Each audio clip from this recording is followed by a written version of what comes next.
Karon nga adlaw Martes, Desyembre 22, 2020. Makitan kita live sa among official Facebook page kag sa YouTube channel ang Aksyon Radyo Bacolod kag babatian pagi sa www.aksyonradyobacolod.com.ph. Ang inyong balita, Aksyon and Defensor. Kagkaron sa aton mga headliners, una sa balita lokal. Pagpatay sa Intel operative sa Banwasang Pontevedra, ginatudlo nga kahimuan sing NPA. Publiko ginapahanumdum sa karon angot sa pagbakal sang karne.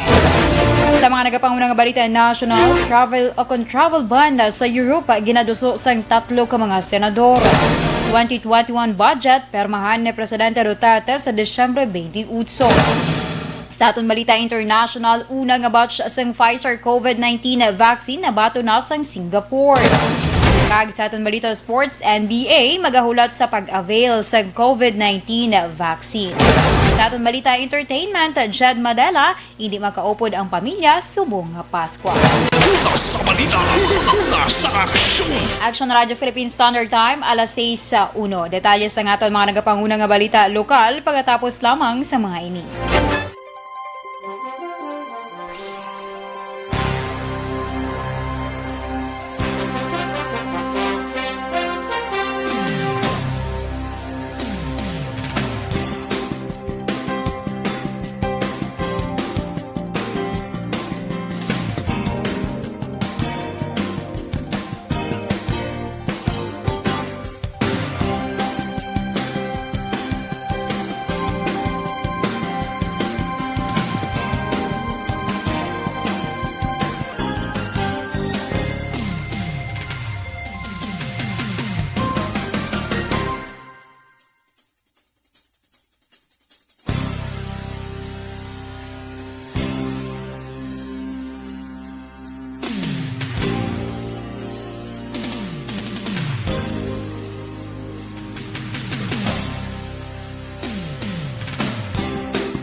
Hindi pa rin natatapos ang laban natin sa COVID-19. At sa labang ito, isa sa pinakamahalagang armas natin ang tamang impormasyon. Importanteng maalam tayo kung paano ba natin mababawasan ang tsansang mahawaan tayo ng COVID-19. Pero, ano nga ba ang alam natin ngayon tungkol sa pagkalat ng COVID-19? Base sa kasalukuyang pag-aaral, ang COVID-19 ay sumasama sa droplets sa tuwing may umuubo, bumabahing, kumakain, nagsasalita, o kahit sa paghinga. Kadalasan, hindi natin namamalayan ang pagtalsik ng mga droplets na ito dahil hindi sila nakikita. Ano naman ang magagawa natin para maibaba ang exposure natin o tsansang magka-COVID? Kailangan nating maibaba ang exposure mula sa virus tuwing nakikipagsalamuha tayo sa iba. Isa sa pinakamainam na tool ang face mask upang mabawasan ang ating exposure at ang pagkalat ng COVID-19. Kaya naman, face mask ang bida topic natin for today. Binabawasan ng mask ang tsansang makahawa at makapanghawa tayo sa ibang tao. Ayon sa current studies, kaya nitong bawasan ang ating risk of infection ng 67%. Ngayon, napakadami ng face mask na available para sa atin. Ika nga options, options, options. So, how do you get to decide which one to use? I-ready ang inyong mga phone at i-screenshot ang mga comparison na ito ng iba't ibang mask.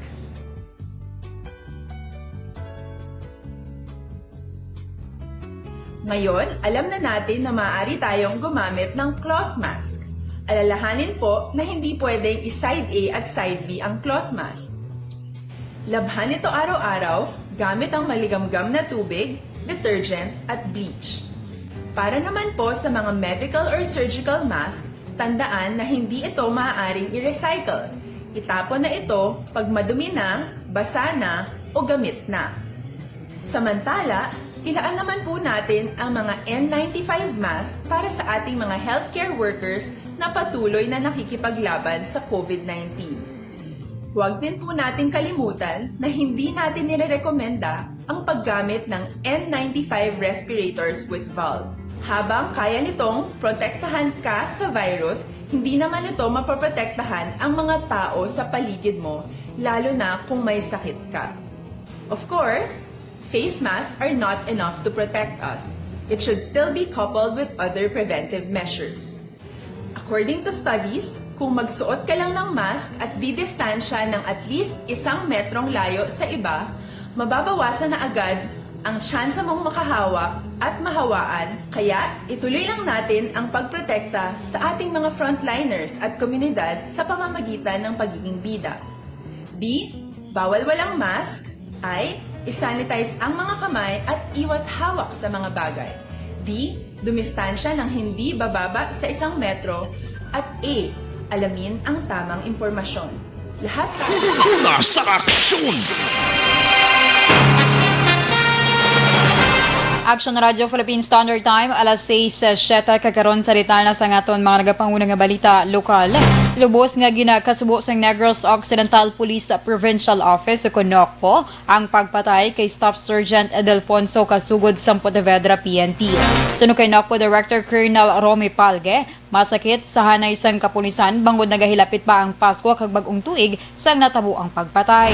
Apang ginmando ni Palge ang madasig nga investigasyon kag mahatagan sa hustisya ang kamatayon ni kasugod. Ginakonsider man sang direktor ang posible kahimuan ini sang New People's Army o NPA bangod sa nagahilapit nila nga anibersaryo sa Disyembre 26. Amot sini hugot nga ginapahalong ni Palge ang tanan nga kapulisan sa tanan nga tinion agod hindi na masulit pa ang among insidente. Una ginpalayag ni Police Captain Hansel Lumandas ang hepe sa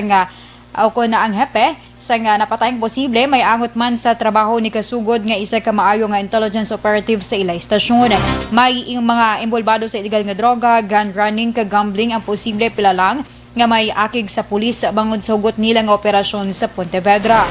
Naibaluan ginuthang kag napatay si kasugod samtang naga-walking sa reclamation area sa Barangay 1 sa Banwasang Pontevedra upod kay Mayor Jose Maria Alonso kag mga bodyguards sini.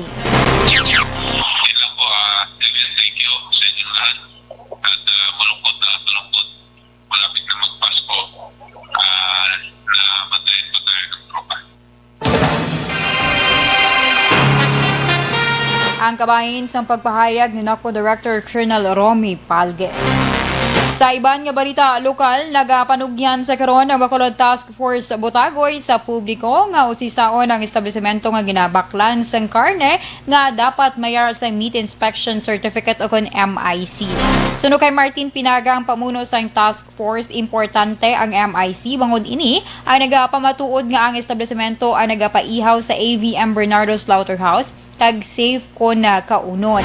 Nagapangabay si Pinaga sa publiko nga hindi magkahuya nga magpamangkot sa establishmento angot sa MIC. Sunod kay Pinaga, padayon sa karon ng ilang nga monitoring sa 3 ka dalago nga merkado sa Bacolod, lakip man ang mga satellite market sa syudad kag mga supermarket karon nga holiday season. Para kay Pinaga, naghaganhaga na ang illegal nga pag-ihaw sa karne sang syudad o kung sa karne diri sa syudad sa Bacolod. Pinakauli nga nakompiskar sang task force ang mga expired nga imported meat sa isa ka establishmento o kon establishmento sa Libertad nga nakastock sa storage. Ang tanan nga mga meat inspection certificate ang MIC nga halin nga sa slaughterhouse nga resibo ginabutang na sa tubang din nila may na sila nga transparent nga daw stand nga daw folder nga pagbakal sang tao makita na nga ang resibo amo ni nga date let's say subong magina na ang date ara makita na da tapos ang Ang kabahin sa pagpahayag ni Martin Pinaga. Ginaproseso na sa DILG Region 6 ang mga papeles para sa allowance ng 322 ka mga contact tracers nga ginhire sa ahensya para magbulig sa syudad sang Bacolod. Suno kay DILG Bacolod Director Maria Joy Mardath Madayag, ang mga contact tracer ay nakabaton sa ilang allowance para sa bulan sang Oktobre, magluwas na lamang sa napulo kay iban pa nga wala pa nakabaton. Dugang pa ni Madayag para sa bulan sa Nobyembre kay Desyembre 1 to 15, ang mga papeles ng contact tracers ang yara na sa DILG Regional Office para sa mga nagakaigo nga pagproseso. Klaro ni Madayag ang mga contact tracer lamang ang may kompleto nga o kung ang mga contact tracer lamang ang may kompleto nga papeles kaangay sa DTR kag accomplishment report ang maproseso ang ilang allowance. Nagpanugyan si Madayag sa mga contact tracers nga maghulat lamang bangod kapin 3,000 ka mga contact tracers ang ginhire sa DILG para sa Western Visayas. Ang November, gina-check na ako sa mga papilis kay anytime na makomplete, ginapadala na naman sa Iloilo. Oo. Ang November and December 1 to 15. Ang kabahin sa pagpahayag ni DILG Bacolod Director Maria Joy Mardath Madaya. Sa dugang nga balita lokal, nagapati si Metro Bacolod Chamber of Commerce and Industry Chief Executive Officer Frank Carbon nga tubtub sa katapusan lang nga simana sa bulan sang Desyembre ang pagdagsa sa mga tao sa mga business establishments kag magkabalik naman ang paghuyang sa negosyo sa masunod nga mga binulan. Suno kay Carbon, sa bulig sa mga cash bonus sa mga employer sa ilang mga empleyado, rason nga nakapamakal ang mga pumuluyo sa mga regalo kag iban pa nila nga mga kinahanglanon subong nga panahon sang Pasko. Apang suno kay Carbon, kung dumon wala sa gihapon, nagbukas ang iban nga mga negosyo kaangay sa mga hotel, kag iban pa nga mga entertainment establishments rason nga hindi gila yun makabawi ang mga negosyante. Palayag pa ni Carbon kaangay sa mga negosyo, nagdabo man sa makaron. O kung sa karon, ang mga pasahero sa tanan nga sa isang transportasyon, ilabi na ang mga barko bangod ginbuksan ang inter-island nga biyahe, agon nga makapauli ang iban nga mga residente nga nagatrabaho malayo sa ila lugar. Sa katapusan nga balita lokal, gin-implementar sa gobyerno provincial sa Negros Occidental ang One Hospital System. Ini ang ginumpisahan sa Valeriano Gatuslaw Memorial Hospital sa syudad sa Himamaylan. Sa diin nag-perform ang mga miyembro sa medical team sa elective surgery procedures sa mga pasyente na nagakinahanglan sa surgical treatments sa provincial government-run hospitals. Maadi na lagon nga natapos sa mga doktor ang hemorrhoidectomy, inguinal hernia repair, debridement sa septic arthritis, kag dilatation kag curettage bangod sa incomplete abortion kag abnormal uterine bleeding. Sa idalom sang sininga sistema, ang medical team ang ipadala sa mga hospital sa Banwa kung syudad, agod hindi na pag-isaylo pa ang mga pasyente sa iban nga mga bululungan. Ini ang nasandigman sa abanse na Grand sa Priority Development Agenda sang administrasyon ni Governor Bong Lacson. Una sa balita, una sa aksyon. Action Radio Philippine Standard Time, alas 6:14. Sa ato mga ka-action, kung ginapangitan nimo epektibo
Mayong hapon, mayong gabi. Gali.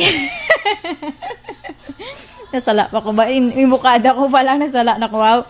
Anyway, sa mga ka-action nato nga nag-monitor sa siniyang tinion, mayong gabi dira sa inyo. Sakay, Rizali, hi, good evening, watching and listening all the way from Malaysia. Sakay, Sir Martin Aliling, nga nag-monitor sa Imos, Cavite. Sakay, Paribia Jonathan, mayong gabi dira sa imo pareha. Sakay, Janeline Gonzaga Sarona, good evening, watching live from Isabela. Good evening, Aksyon and sige, mayong gabi man dira sa imo, Ma'am Janeline Gonzaga Sarona. Sakay, Ma'am Evelyn Pomoseno, mayong gabi. Kaga Merry Christmas. Sakay, Sheikh Sean Defensor, nga naga-monitor. Sakay, paryente ko dira. Nga naga-monitor man, always, sa may banwas ng Manapla. Gordon, kag Defensor family. Kag sa iya dira kuno nga junior, nga si Elimar Gordon. Sige, salamat. Sakay, Mark Armada, good evening. I'm watching from Tacloban. Sige, salamat good Sir Mark Armada. Kay Ma'am Homa Lomena, good evening. Sakay, Sir Erwin Gonzalez, nga naga-monitor man sa siniyang tinion. Sakay, Ma'am Zet Alunan, good evening. Merry Christmas, good evening, and congrats for number 1 station. Shout out sa apo ko sa DC2 sa RPHS subdivision sa Barangay Alihisi, Megan Grace Andrelin. Sige, salamat gid. Sakay, Ma'am Rose Guevara, Merry Christmas dira sa imo, Ma'am. Sakay, Roland Octavio, good evening. Watching from Los Angeles, California. Keep safe sa tanan. Sige, sakay, Kimberly Galapago, good evening, man. Sakay, Sir Guillermo Clarito, good PM Action and wala pa kabalik sa house nila ang nabili niya nga packet wifi. Kamu na istoryahan na nga duwa, sir. Anyway, okay. Day, Mary Marmoleta. Day, pwede ka lang di kahapit. Pwede ka lang di kahapit. Ginaputos ko pa di. Charito na. Anyway, sakay, Guillermo Clarito, pag-greet ko, malang familia saludares sa Banwasang Pontevedra. Sige. Sakay, William Carmelotes, monitor ari lang sa Bahrain. Thank you so much, good sir. Sakay, Lane Tokmo, good evening, man. Sige. Sakay, Ma'am Terry Simproneyong, good evening. Kay Ninfa Magallanes, nga naga-monitor man sa siningatinion. Sakay, Leonilo Borbon. Okay. Sige. Regards na ko sa kay Sir Alex Montesa. Pasensya lang daw sa imo. Ano nga pasensya ni man? Basta natamyaw ta kamo. Along kamo da always. Anyway, sa mga members ng Energy Fans Club, mayroon na nga pag-monitor man sa inyo sa subong iya nga gabi. Saka iladar nga President kay Dennis Tibor Roma, sila Vice President sa kay Regent Tan Villalon sa Manapla, si Denise dra sa San Enrique. Danay lang get stand by the night.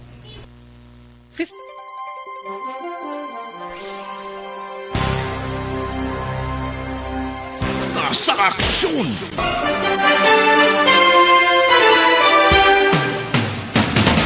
Action Radio Philippine Standard Time, alas 6:21. Nagkaroon sa detalye sa atong mga nagapangunang nga balita national, 3 ka mga senador ay nagapanawagan sa karon sa gobyerno nga mag-implementar sang ban sa mga travelers gikan sa Europe matapos na na-discover nga bagong strain sang COVID-19 sa United Kingdom. So kay Senate Minority Leader Franklin Drilon, kinahanglan nga ang Department of Health gilayon nga mag-akto ang sini agud hindi na masulit ang natabo sa tumbulan sang Pebrero nga nagresulta sa madasig nga paglaptas ng virus sa Pilipinas. Sa separado man nga mensahe, ginupdanan day Senator Joel Villanueva kag Senate Pro Tempore Ralph Recto ang ginaduso nga temporaryo nga pagpatuman sa travel ban. Ginanunsyo sa Malacanang nga sa Disyembre 28, 2020, permahan ni Presidente Rodrigo Duterte ang ginaduso nga 4.5 trillion national budget para sa 2021. Sunod kay Presidential Spokesman Harry Roque, ang Presidente pag-aupdan sa pila ka mga mamalida para sa ceremonial signing. Nabaton sa Malacanang ang kopya sa itong Biyernes sa Desyembre 18. Sa nabaluan, kinapaabot nga ang 2021 nga budget maghahatag sa nga pondo sa mga measures nga tuyo mapaayo ang healthcare system, food security, investment sa public ag digital infrastructure, subong man pagbulig sa komunidad agon niya makatibawas sa epekto nga dala sang COVID-19 na pandemic. Ginkakas na bilang hepe sang Batu Municipal Police Station sa probinsya sa Catanduanes si Police Captain Ariel Buraga kasunod sang iyagin post sa social media angod sa opinion sa natabo nga shooting incident sa Paniki, Tarlac. Ini ang ginkumpirmar ni PNP spokesman Brigadier General Aldebrande Usana. Sunod kay Bicol Police Chief Police Brigadier General Bartolome Bustamante, ang pagkakas kay Buraga ginbase sa pangabay ni Batu Mayor Juan Rodolfo. Si Police Lieutenant Fidel Romero Jr. naman amo ang ginbulos sa kay Buraga. Sunod kay Usana, si Buraga ang ipaidalong pa sa investigasyon angod sa iya post nga ginulan sang pagkamalaot sa online. Sa katapusan nga balita national, ginmando ni Presidente Rodrigo Duterte sa otoridad nga ipasiguro nga magapabilin sa presuhan si Police Senior Master Sergeant Jonel Nuesca matapos nakuhaan inis ang video nga nagpatay si Eto Padbalay nga mag-iloy sa Paniki, Tarlac. Sa briefing Lunes ang gabi, gintawag sa Presidente nga buang si Nuesca kag ginakabig ang natabo nga tama ka brutal. Sa kakig sa Presidente na palayag pa sini nga pakaunon sang COVID-19 si Nuesca. Nagpaandam si Duterte sa tanan nga uniform personnel nga hindi siya magsuporta sa tion nga ang layi wala ginasunod sa mga alagad sang kasungguan. Sa balita, sa aksyon. Aksyon na Radyo Philippine Standard Time, alas 6:24. Detalye sa aton balita international sports kag entertainment pagkatapos lamang sa mga ini.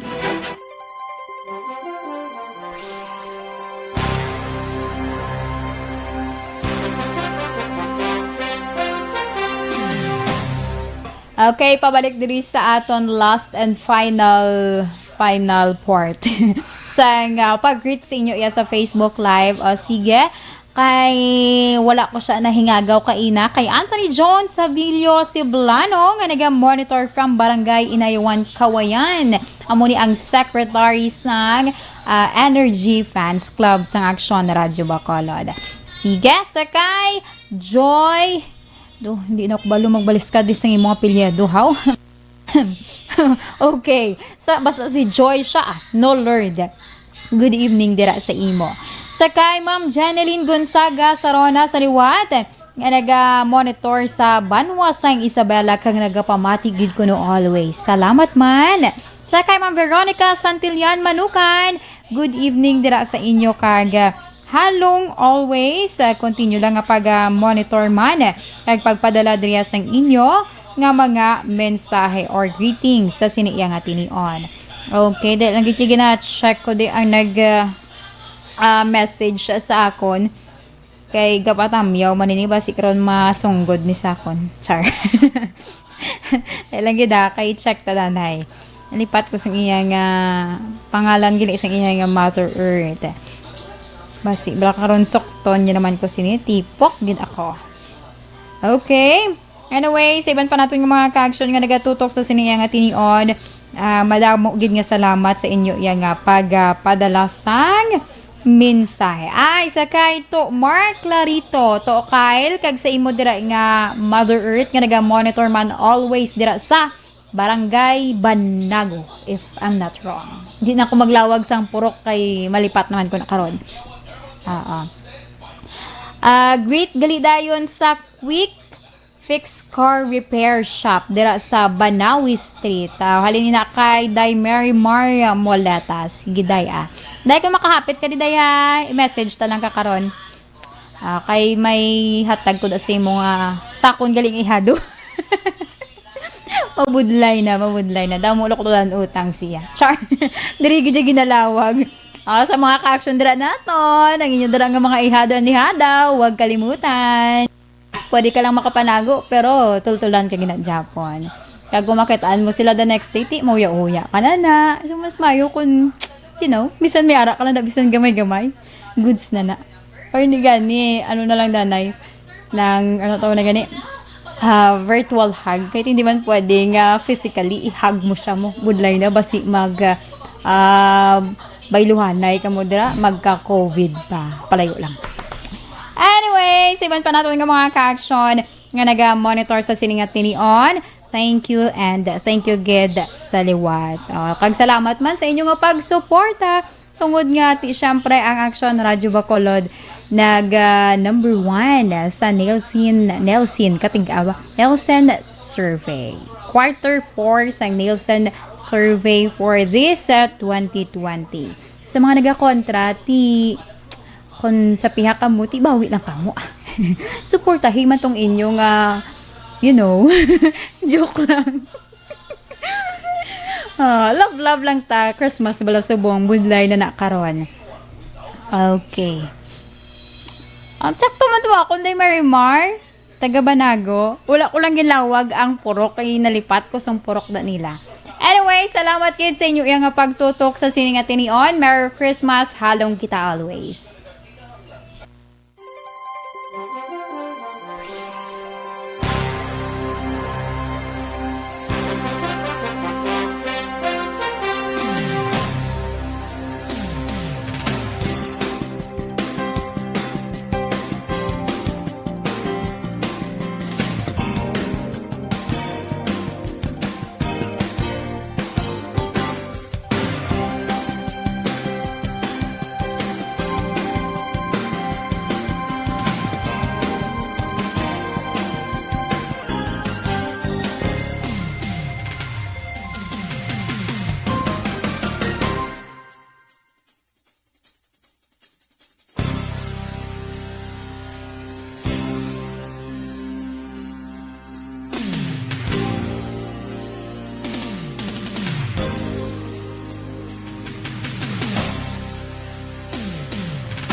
Kag sa lang sa aton balita international, nabato na sang Singapore ang unang batch sang Pfizer-BioNTech COVID-19 vaccine kag ginapaabot nga makaumpisa sang rollout duha o kun tatlo ka semana umpisa sa karon. Ang Singapore Airlines nga nagdala sang vaccine wala nag-specify kung ano kadamo ang unang batch. Kanabaluan ang Singapore ang mga pinakaunang Asian country nga nakabaton sang Pfizer-BioNTech matapos ginpahayag nagligid ka semana nga ila ginaprumahan ng vaccine sang kompanya. Si Prime Minister Lee Hsien Loong amo ang kalakip sa una nga mabakunahan sang nasyon nga may 5.7 million ka populasyon.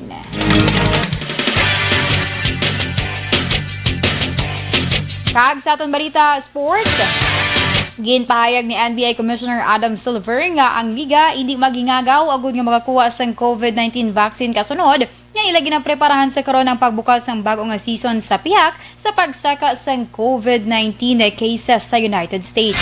Sa conference call antes ang pag-umpisa sang 2020-2021 season, ginklaro na Silver nga magahulat ang NBA sang ila oras para magkuha sang vaccine nga nag-umpisa sa pag-administer nagigid nga semana. Nagalaw man si Silver nga updan sang NBA players kag staff ang iyahandom nga masiguro nga ang publiko makakuha una sa nga vaccine. Kag sa aton balita entertainment, gin kasubo sang singer nga si Jed Madala nga hindi sini makaupod ang iya pamilya sa Iloilo subong nga Pasko.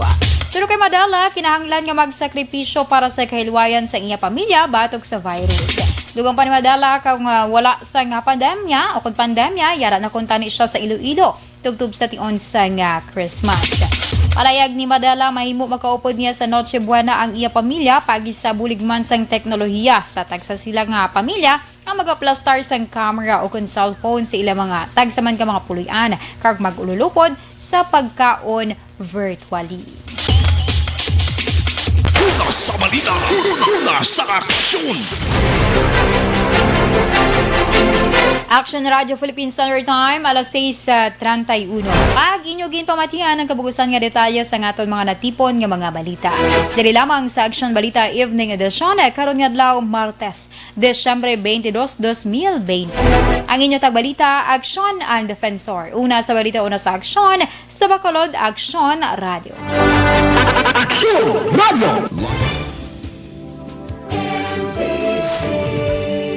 Manila Broadcasting Company. Sa balita, komentaryo, isyu, serbisyo publiko. Aksyon Radio! Sa Bacolod, Aksyon Radio!